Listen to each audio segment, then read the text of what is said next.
So I'm gonna move on to something new. Okay, so number 30, here's your equation, and here would be your expression. Notice there's pressures and everything's raised to the first power.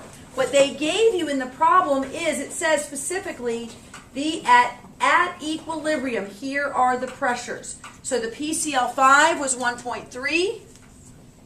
The PCl3 was 0.124. And the PCl2, the partial pressure of Cl2, was, thank you, 0.157. And this we raised to the first, and these we raised to the first. And so what number did you guys get? Did you get like 66?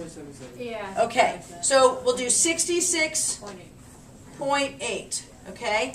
That'll work, all right? And if we look, all of our digits, this was actually 1.30. So each of our numbers going in had 3 sig figs. So here we go, 66.8. Yes, Brandon?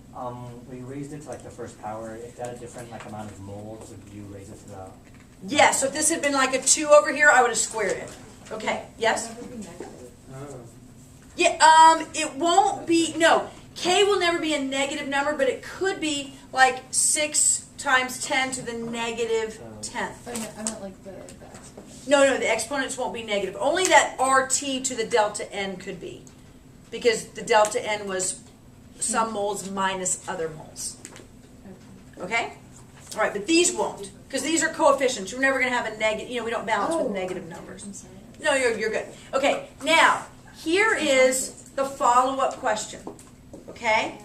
What if, instead of being told that these were the pressures at equilibrium, what if I didn't know whether my reaction was at equilibrium or not?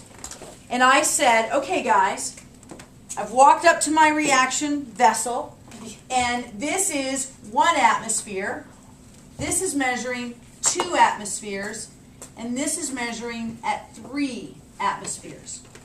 Could you guys tell me whether the reaction is at equilibrium or not? Yes. No. If it's at equilibrium, what do all the numbers have to match? Each other. Not each other. The That's not total. what's equal about equilibrium. Okay, the rate. But what do we have here as a tool? Oh, here was the KC, the CL. KC. This is real important. Every reaction has its own unique equilibrium constant. This reaction at the temperature given, okay, I think it was at 450 K, has this K value.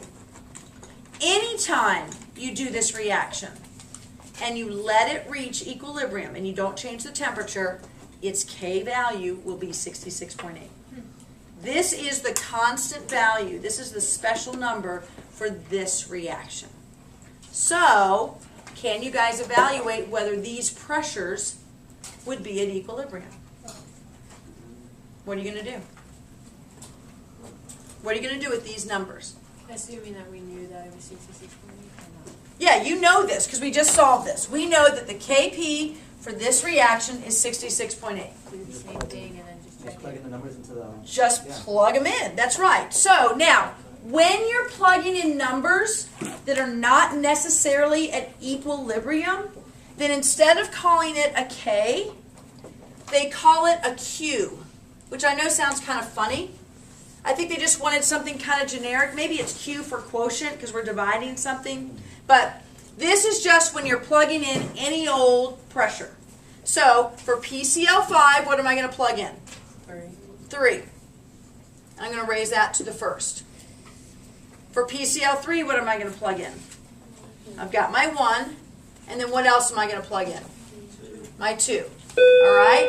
So 3 to the first over 2 to the first is what? Not 66.8. Very good. I love how Elise said not 66.8. We really don't even care what the number is. It's not that. These do not match. So, yes ma'am? Excuse me, Ms. Herbig. Uh-huh.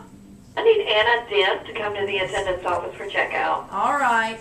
Thank you. And, hey, have a great weekend. Okay. Skip out. All right. So, guys, here, it's not at equilibrium.